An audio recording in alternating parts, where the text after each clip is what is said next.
പുതിയൊരു വീഡിയോയിലേക്ക് എല്ലാവർക്കും സ്വാഗതം. ഇന്നുണ്ടാക്കാൻ പോകുന്നത് ഫ്രഞ്ച് ഫ്രൈസാണ്. അപ്പം ഈ വീഡിയോ കണ്ടിട്ട് ഇഷ്ടപ്പെട്ട എല്ലാവരും ഒന്ന് സബ്സ്ക്രൈബ് ചെയ്യാനും ലൈക്ക് ചെയ്യാനും ഷെയർ ചെയ്യാനും കമൻറ്റ് ചെയ്യാനും മറക്കരുത്. അപ്പോൾ ഇതെങ്ങനെയാണ് തയ്യാറാക്കുന്നത് നോക്കാം. വീഡിയോയിലിട്ട് പോകാം. അതിലേക്ക് വേണ്ടിയിട്ട് ഒരു ഉരുളക്കിഴങ്ങ്, ഒരു വലിയ കിഴങ്ങ് എടുത്തിട്ടുണ്ട്. ഇതേപോലെ കട്ട് ചെയ്തെടുത്തിട്ടുണ്ട്. കട്ട് ചെയ്ത് വെള്ളത്തിലിട്ട് കൊടുത്തിട്ടുണ്ട്. എന്തിനെന്നറിയോ? എൻ്റെ സ്റ്റാർച്ചൊക്കെ ഒന്ന് പോയി കിട്ടാൻ വേണ്ടിയിട്ടാണ്. ഇനി കഴുകി ഒരു അരിപ്പയിൽ വെച്ചിട്ട് വരാം. അപ്പം നല്ലവണ്ണം കഴുകി 2 വെള്ളം കഴുകി വീണ്ടും 2 വെള്ളം കൂടെ കഴുകി നല്ല ക്ലീനാക്കി എടുത്തിട്ടുണ്ട്. സ്റ്റൗ കത്തിച്ച് കൊടുത്തിട്ടുണ്ട്. ഇനി ഒരു പാത്രത്തിൽ കുറച്ച് വെള്ളം എടുത്തിട്ടുണ്ട്. ഇത് തിളയ്ക്കാൻ വയ്ക്കാം. ഇപ്പം വെള്ളം എല്ലാം വെട്ടി തിളച്ചിട്ടുണ്ട്. നമുക്ക് ഉരുളക്കിഴങ്ങ് ഇതിലോട്ടിട്ട് കൊടുക്കാം. ഒരു 5 മിനിറ്റ് ഒന്ന് വാട്ടിയെടുക്കണം.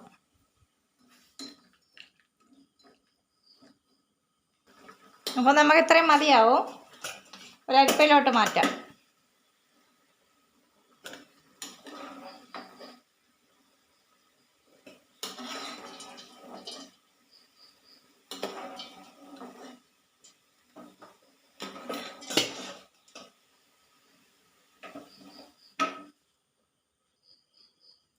ഇനി ഇതേപോലെ ഒരു പാത്രം വെച്ച് കൊടുത്തിട്ട് ഒരു ടിഷ്യൂ പേപ്പർ വെച്ച് കൊടുത്തിട്ടുണ്ട്.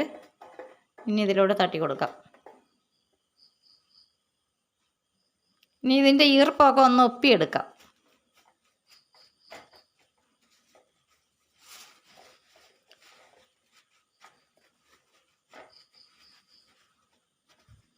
ഇനി ഇതിലേക്ക് 1.5 ടേബിൾ സ്പൂൺ കോൺഫ്ലവർ മാവില്ലേ, അതിലിട്ടിട്ട് കൊടുക്കാം. കുറച്ചിട്ട് കൊടുത്താൽ മതിയാവും. 1.5 സ്പൂൺ ഇടേണ്ടി വരില്ല. ഇതൊന്ന് കോട്ടിങ് ആയി കിട്ടാൻ വേണ്ടിയിട്ട് മാത്രം ഇട്ട് കൊടുത്താൽ മതിയാവും. അപ്പം ഞാൻ 1 ടേബിൾ സ്പൂൺ മാത്രമേ ഇട്ട് കൊടുത്തിട്ടുള്ളൂ. നല്ലവണ്ണം മിക്സ് ചെയ്യും. ഇപ്പോൾ സ്റ്റൗ കത്തിച്ച് ഒരു പാൻ വെച്ച് കൊടുത്തിട്ടുണ്ട്. ഇനി കുറച്ച് എണ്ണ ഒഴിച്ച് കൊടുക്കുക അതിലോട്ട്. ഞാൻ പാം ഓയിലാണ് ഒഴിച്ച് കൊടുക്കുന്നത്. വെളിച്ചെണ്ണ പോയിട്ട് ഏത് എണ്ണ വേണമെങ്കിലും നിങ്ങൾക്ക് ഒഴിച്ച് കൊടുക്കാം.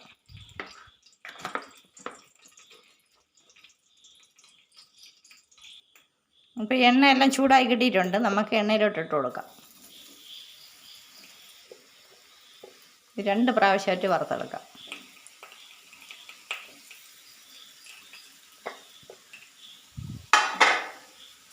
ഇത്രയും മതിയാവും. ഞാൻ പകുതി വേവായിട്ട് എടുത്തതേ ഉള്ളൂ. കാരണം ഇനി ഒരിക്കൽ കൂടെ ഒന്ന് വറുത്തെടുക്കണം. അപ്പോഴേ നല്ല ക്രിസ്പി ആയിട്ട് കിട്ടുള്ളൂ.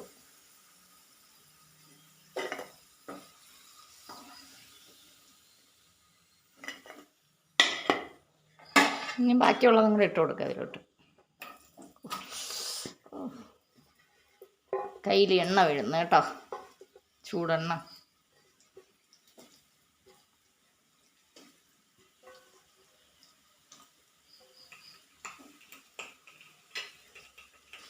ഇനി ഇതും അതേപോലെ ഒന്ന് വറുത്തെടുക്കാം.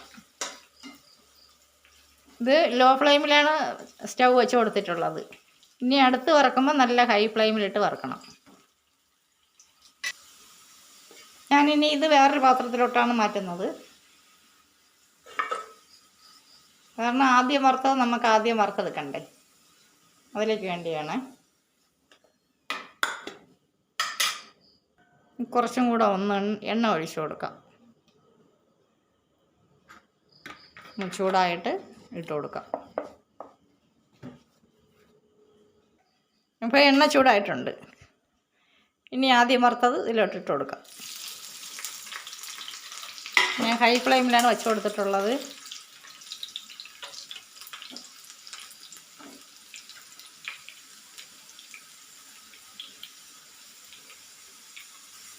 അപ്പോൾ ഇത്രയും മതിയാവും. നമുക്കൊരു പാത്രത്തിലോട്ട് മാറ്റാം.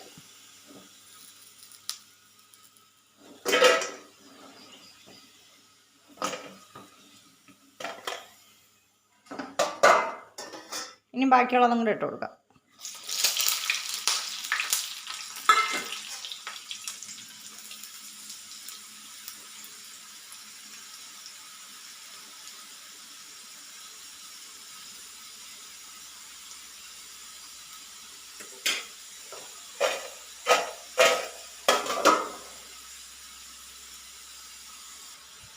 അപ്പോൾ ഇത് റെഡിയായി കിട്ടിയിട്ടുണ്ട്. ഇതും കോരി മാറ്റാം.